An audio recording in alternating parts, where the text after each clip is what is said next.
Hello everyone, welcome to the third episode in my Dragon Boat tutorial series. Last episode we talked about Dragon Boat safety and regulations. In this episode we'll be talking about how to properly paddle a Dragon Boat. So what exactly is paddling?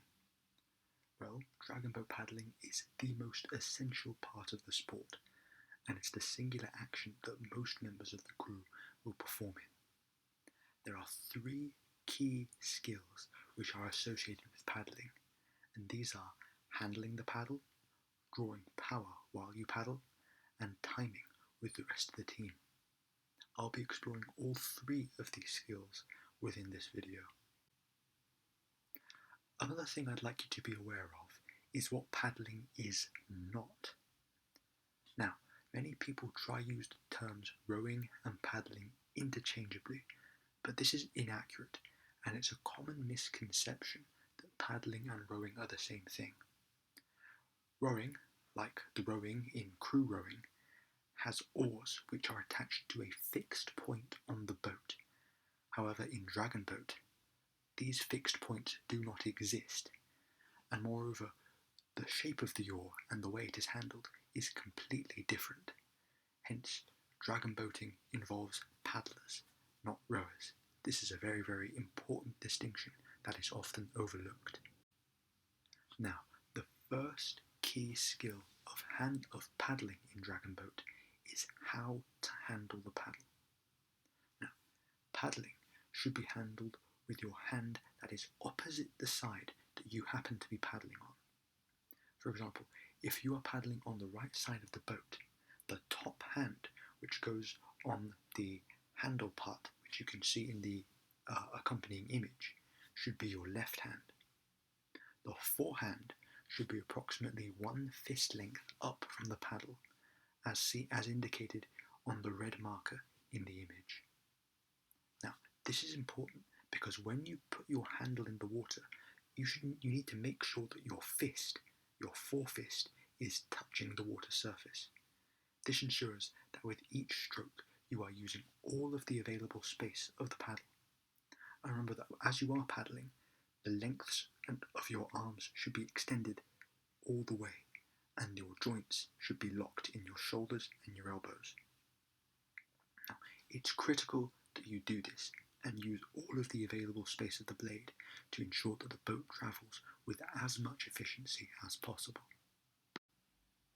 Now, the next key skill of Dragon Boat paddling is drawing power with the paddle, and this is the one that people most often struggle with. Now, in order to draw power, you need to stick the entirety of the blade in the water. This is incredibly important, and far too many paddlers don't do this. Now, when you're paddling, be sure to not overly rely on your arms to paddle. Instead, you need to rely on your back muscles and leg muscles. The muscles in your arms are naturally weak and quite strong compared to the ones that are in your back and in your legs.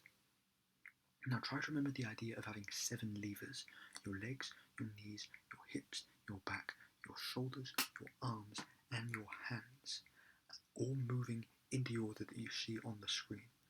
Remember to lock your knees and literally kick off the front seat or in front of you as you're paddling to generate more power. Each of these levers should move in a single motion when paddling. See the accompanying image for an idea of the form that you should be using in order to draw the most power in your stroke. Here's a workout for muscle development that I'd recommend you use if you are over the age of 18. This is the workout that I used from Stratford's gym that really helped me when I was getting into Dragon Boat and helped me build up the strength that I needed to fully compete to the best of my ability. Feel free to pause the video and take notes of the exercises here. Now, this is a key drill which I and my team often use in order to help develop our power. It's called the alternating drill rows drill, and it works like this. First, you need to divide the crew into equal portions of at least 4 crew members per portion. Assign each portion a number, with the first portion being at the front. the drill begins, the entire team is to paddle like normal, but when the coach or your steersperson calls out a given number, all the other paddlers stop paddling, but only the paddlers from that given portion will continue to paddle. This in effect builds up their power as they are forced to paddle the entire boat among themselves. I'd recommend that you give each portion 2 minutes of fully paddling the boat by themselves for 2 rounds each. Now, even though most paddlers struggle with power the most in my experience, timing of the boat is what I consider to be the most important aspect of Dragon Boat, and a lot of coaches and steersmen would agree with me. Now, timing is the pace at which the boat makes a stroke, the entire team in the boat. Now, the team must make their strokes at the exact same time to ensure that, number one, the Dragon Boat moves as a single cohesive unit, and secondly, that the Dragon Boat is moving at its most efficient speed. Now, without appropriate timing, the Dragon Boat will inevitably lose speed as people struggle to stroke at the same time, causing the speed to stagnate, and that rather than moving like a single cohesive unit, it's several chaotic paddlers trying to do so at the same time.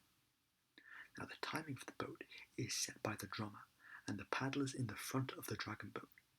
Now, the exact beat of the drum equates to 1 stroke of the paddle into the water, and listening is particularly important with regards to timing, because more often than not you won't be able to physically look up at the people in front of you to follow the flow and pace of the boat, so you have to listen to the drummer as they aid you in timing the boat. Check out this example of good timing technique from the 2017 Mixed Canadian Dragon Boat Championship. 2, 3, 4, 5 and up! 2, 3, 4, 5 and up! 2, 3, 4, 5 and up! 2, 3, 4, 5! Accelerate now!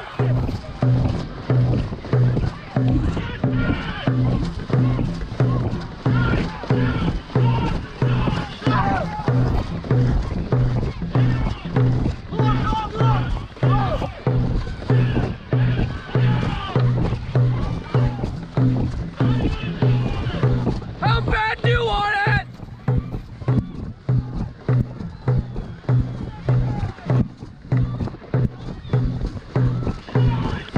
Drive!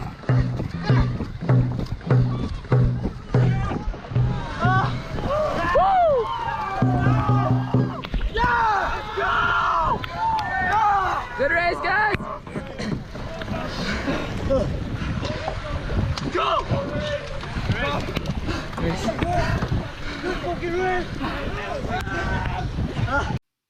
As you saw from the video, keeping your ears open from the drum sound is very important, as sometimes you literally don't have the ability to look forward too much due to the angle you will be paddling at.